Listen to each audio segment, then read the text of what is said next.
Трактористы ряд за рядом рекультивируют почву. Каждый день на счету до 10 сентября все 500 гектаров в Гупе должны быть вспаханы. Тут будут сеять пшеницу.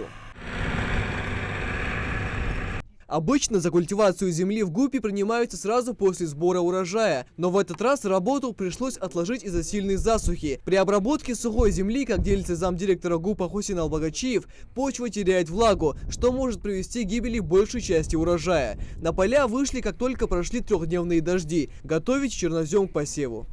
С 10 сентября по 10 октября где-то вот эти оптимальные сроки, вот в эти сроки надо уложиться, чтобы эти посеянные семена могли взойти, чтобы они закрепились, пока тепло стоит. А по морозу посеешь, там они же это самое не всходят, так тяжело им сходить. Более сильные семена входят, а слабые уже они вот остаются не так вот в земле лежать. На поле вывели 6 единиц сельхозтехники, трудится по 2 смены в сутки. Из-за дневной жары половина сотрудников перешла на ночной режим работы, что позволяет ускорить сроки подготовки земли. Работают в 3 этапа – пахота, дискование и барнование. Сейчас завершают 2-й этап. Пахота идет у нас прямо, потом конусом берем диски. Не так, как по пахоте, а конусом берем диски или поперек, где как получается. После этого уже выходит бороны, выравнивает все это. Только после этого уже селками работаем.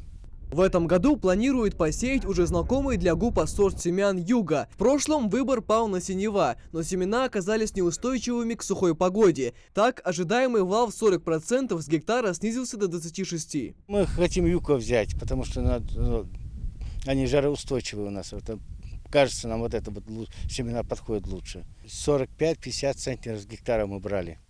Земли ГУПа в основном располагаются в так называемой зоне рискованного земледелия, и чтобы хоть как-то поддержать растения, почву удобряют в этом году. Если вовремя успеют собрать яровые, часть земель засеют озимами, чтобы не нарушить севооборот.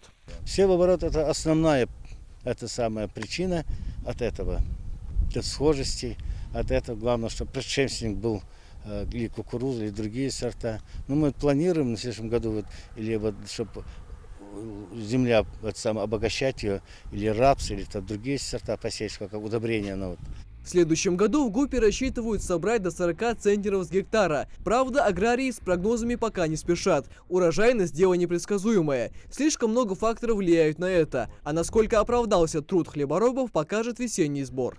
Михаил Тангиев, Адам Гулоев, Асхаб Белакиев. Новости 24.